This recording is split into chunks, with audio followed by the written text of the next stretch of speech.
Сәлем балалар, бүгінгі оқитын кітабымыз Brave Like Me, мен сияқты батыл. Авторы Кристин Пек. Бұның аты Вият. Оның тұяқтары ұзын әрі өте өткір. Және ол үлкен дәу ауыз бар. Онымен «Рау» деп ақырады екен.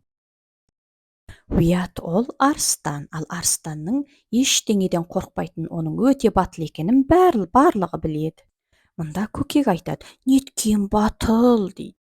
Кез келген жануардан барып сұрасаң, олардың барлығы бір ауызбен айтады, арыстанның ештеңеден қорықпайтынын. Ол тіпті өрмекшіден де қорықпайды. Мұнда пілдер айтады, о, Вият, сен неткен батыл едің. Вият биіктен қорқа ма? Жоқ, қорықпайды. А күңгіркіреуден қорқа ма? Мүмкін емес, одан да қорықпайды. Онда ол қараңғыдан қорқа ма? Жоқ, одан да қорықпайды. Вият театрдағы коала досына кеп. Коала дос айтады, «Хей, Вият, бүгін бізде қойылым болып жатыр, сен қатысқың келе ма?» Ал Вият болса біраз абдырап қалды. Не істесем екен? Сөйткенше болған жоқ, досының бас киімі ұшып кетеді. Алаңдама, Пип, мен саған оны қазір ғана әкеп берем деп, ол артынан ұша жөнелді. Көкек досы оған, тоқта, Вият, ол сахна ғой.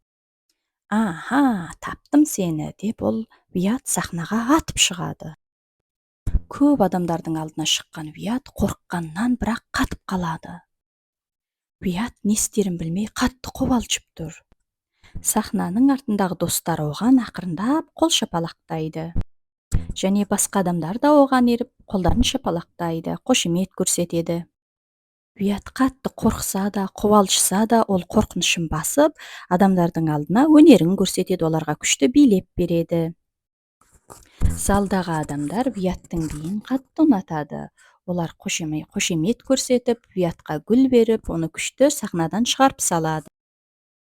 Вият осылайша өз қорқынышын жеңеді. Достары айтады, айттым ғой, Вият өте мықты, ол өте ерекше батыл деп. Олар бәрі Виятты мақтайды. Ата-аналарға кеңес: балаңыздың кішкентай жетістігін атап, оны мақтау арқылы баланың өзіне деген сенімділігін қалыптастыруға болады екен. Сен батылсың. Осымен бұл кітабымыз аяқталды.